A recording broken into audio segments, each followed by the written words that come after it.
টাকাটা দেখেছেন তো, টাকা দেওয়ার কথা ভুলে যাই। হ্যাঁ, এই নিন। দাদা, ও দাদা, ভালোই প্রোটেকশন, খারাপ না। ভূতের এর আগেও আরেকটা দেখেছিলাম, সেটাও খুব সুন্দর, আর এইটাও খুবই ভালো লেগেছে, খারাপ লাগেনি। ও বাবা, কোথাও বেরোবে নাকি?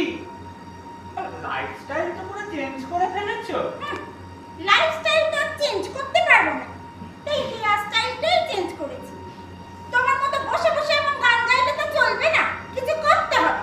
আমার ভূতের বিপদ এই নাটকটা ভীষণ ভালো লাগলো। এত কমেডি, এত সুন্দর সবার অভিনয়, এক্সেপ্ট বারাক এক, ঠিক আছে।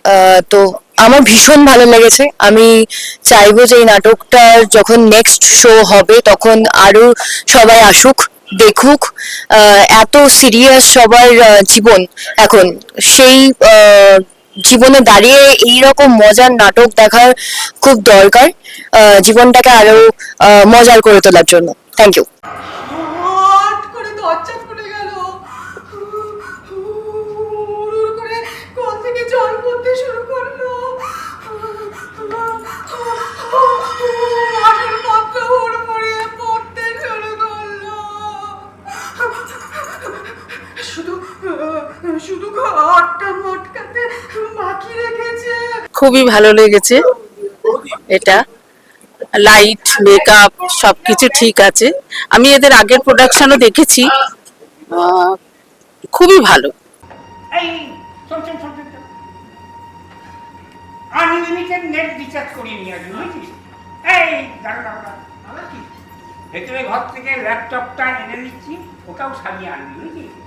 আর আসার সময় একটা খবরের কাগজ আনবি, যেমন চাকরি করবি এরকম খাটিয়ে মারবি, বুঝছিস? না আসলে আমি খুব বড় একটা জিনিস মিস করতাম, খুব ভালো লেগেছে। ভাবতে পারিনি এই সময়ের মধ্যে, এইটুকু সময়ের মধ্যে এত সুন্দর আনন্দ দেওয়া যায়। প্রথমে ভূতের শুনে মনে হচ্ছিল খুব ভয়ের হবে নাটকটা, কিন্তু খুবই মজার নাটক। খুব ভালো লেগেছে নাটকটা। আগে গিয়ে অনেক শো হবে, আমি সবকটাতে আসার চেষ্টা করব। খুব ভালো নাটক। আবারও বলছি, এই বাড়িতে আমার পক্ষে থাকা সম্ভব নয়। আমি এই প্রযোজনা মানে নটসেনার কোনো নাটকই প্রায় মিস করি না বলতে গেলে। তো নতুন থেকে পুরনো একবার হলো দুবার দেখার চেষ্টা করি। আমার অনেক পরিচিত বন্ধু বান্ধবরা রয়েছেন। তো সব থেকে বড় কথা, আমার আজকেটা খুবই ভালো লেগেছে, খুবই ভালো লেগেছে। আমি প্রথমটা একটু মিস করে গিয়েছিলাম একটু কাজের সূত্রে, তারপর যা দেখলাম যথেষ্ট ভালো। এরকম প্রযোজনা আমি আরো দেখতে চাই।